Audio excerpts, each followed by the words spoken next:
Bien, alors le choix de la thématique d'aujourd'hui, laïcité et liberté d'expression, a été décidé il y a déjà plusieurs mois. On n'imaginait pas alors être à ce point au cœur de notre actualité, à quel point il serait nécessaire de dire et de redire que la liberté d'expression, eh bien, c'est le droit pour toute personne de penser comme elle le souhaite et de pouvoir exprimer ses opinions par tous les moyens qu'elle juge opportuns, dans les domaines de la politique, de la philosophie, de l'art, de la religion et de la morale. On n'imaginait pas à quel point il serait nécessaire de rappeler que la liberté d'expression, eh bien, c'est un droit acquis grâce au puissant mouvement des Lumières sous l'Ancien Régime, droit qui fut consacré par la Déclaration des droits de l'homme et du citoyen de 1789, dans ses articles 10, que je projette là. Nul ne doit être inquiété pour ses opinions, même religieuses, pourvu que leur manifestation ne trouble pas l'ordre public établi par la loi. Immédiatement suivi par l'article 11, la libre communication des pensées et des opinions est un des droits les plus précieux de l'homme. Tout citoyen peut donc parler, écrire, imprimer librement, sauf à répondre de l'abus de cette liberté dans les cas déterminés par la loi. C'est-à-dire, d'une certaine manière, d'emblée, que la liberté d'expression garantit des droits, mais qu'elle implique aussi des devoirs.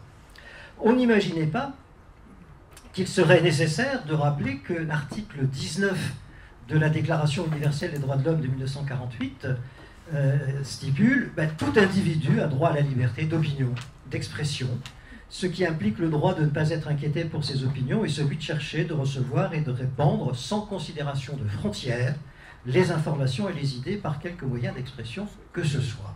Enfin, nécessaire de rappeler la Convention européenne des droits de l'homme de 1950 qui précise dans son article 10, alors qu'il est un article copieux puisqu'il y a 2 alinéas. Premier alinéa, toute personne a droit à la liberté d'expression. Ce droit comprend la liberté d'opinion et la liberté de recevoir et de communiquer des informations ou des idées, sans qu'il puisse y avoir ingérence d'autorité publique et sans considération de frontières. Le présent article n'empêche pas les États de soumettre les entreprises de radiodiffusion, de cinéma, de télévision à un régime d'autorisation. Et puis il y a le 2e alinéa, l'exercice de ces libertés, comportant des devoirs et des responsabilités, peut être soumis à certaines formalités, conditions, restrictions ou sanctions prévues par la loi, qui constituent des mesures nécessaires dans une société démocratique à la sécurité nationale, à l'intégrité territoriale ou à la sûreté publique, à la défense de l'ordre et à la prévention du crime, à la protection de la santé ou de la morale, à la protection de la réputation ou des droits d'autrui pour empêcher la divulgation d'informations confidentielles ou pour garantir l'autorité et l'impartialité du pouvoir judiciaire. Et donc, associer laïcité et liberté d'expression dans cette journée devrait donc relever de l'évidence, parce que la laïcité, qui n'est pas une option philosophique ou spirituelle, c'est un principe d'organisation politique qui permet justement à tous les choix philosophiques ou spirituels d'exister ou de s'exprimer dans les seules limites prévues par la loi et l'ordre public. En réalité, liberté de conscience et liberté d'expression sont intimement liées.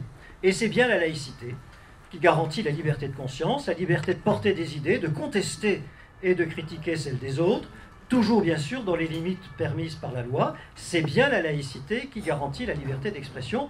C'est ainsi par exemple que le mot blasphème ne fait pas partie du droit positif de la République française laïque. Et donc si la Ligue de l'enseignement organise cette journée, c'est qu'il nous a semblé que la liberté d'expression, qui compte beaucoup d'ennemis, comme on va sans doute en parler dans cette journée, est aussi un combat permanent.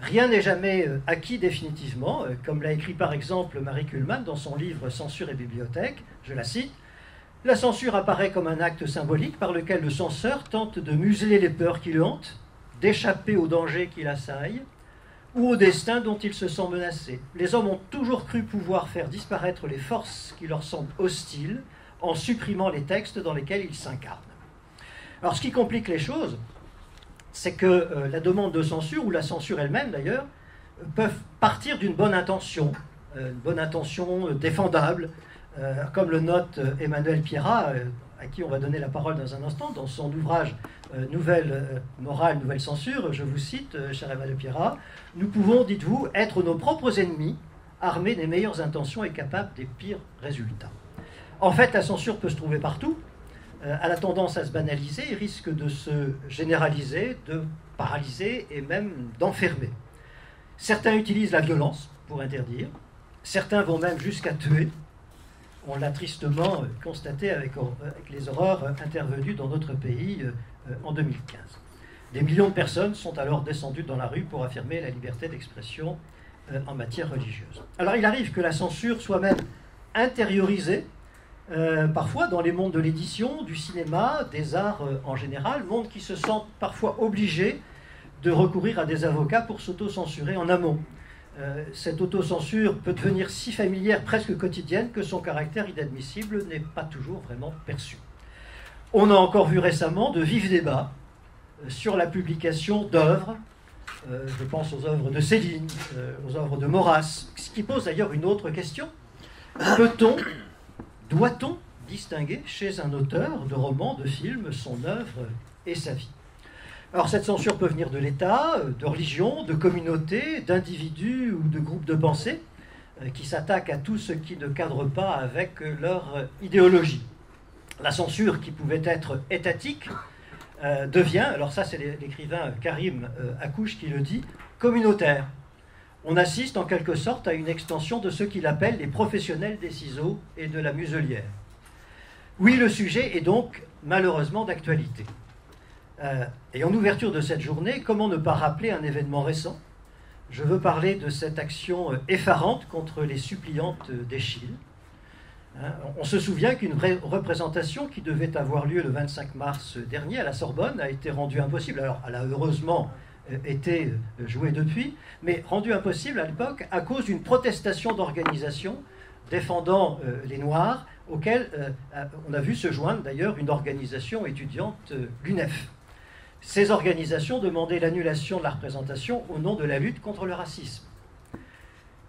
Outre le fait que cette attitude est consternante parce qu'elle révèle une ignorance absolue de ce qu'est la tragédie grecque, elle est aussi dangereuse en ce qu'elle fait se manifester des censeurs autoproclamés qui s'attaquent ainsi à la liberté de création. La Ligue de l'enseignement est immédiatement intervenue avec d'autres organisations qui sont présentes dans cette salle pour demander que cette pièce soit jouée en toute liberté, car ce n'est pas à un groupe de pression de s'interposer entre l'œuvre et son public. Et puis, s'il y a un problème entre une œuvre et un spectacle, ce qui est évidemment possible, c'est à la justice de le dire, comme elle le fait d'ailleurs en condamnant le sinistre Dieudonné pour les propos antisémites qu'il tient dans ses pseudo-spectacles.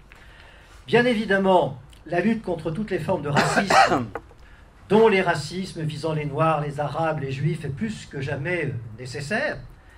C'est aussi le cas pour le sexisme visant les femmes ou les personnes LGBT, par exemple. Mais ces luttes légitimes ne doivent pas nous conduire à restreindre les libertés qui sont celles de toutes et de tous. Je vais donner un exemple. C'est une erreur, me semble-t-il, aux conséquences funestes, que de supprimer 200 ouvrages supposés machistes dans une bibliothèque de Barcelone, comme on a pu le voir récemment. Et c'est encore une autre erreur que de tenter, par exemple, d'interdire toute critique de l'extension des colonies en territoire palestinien au nom de la lutte contre l'antisémitisme, ou d'interdire toute critique de l'islam au nom de la lutte contre l'islamophobie. Enfin, dans un tout autre domaine, l'article 1er de la loi sur l'école, la loi dite de confiance, actuellement en discussion au Parlement, pourrait poser la question de la liberté d'expression reconnue ou non aux enseignants fonctionnaires, et au-delà, la question de leur droit ou non à la politisation, la question des limites à poser pour concilier la possibilité qui leur est donnée d'affirmer des engagements et à la fois de respecter l'obligation de neutralité inhérente à leur identité professionnelle. Donc voilà, quelques mots trop brefs en introduction de cette journée, en formant le vœu que cette journée nous conforte les uns et les autres dans le combat qui nous est commun.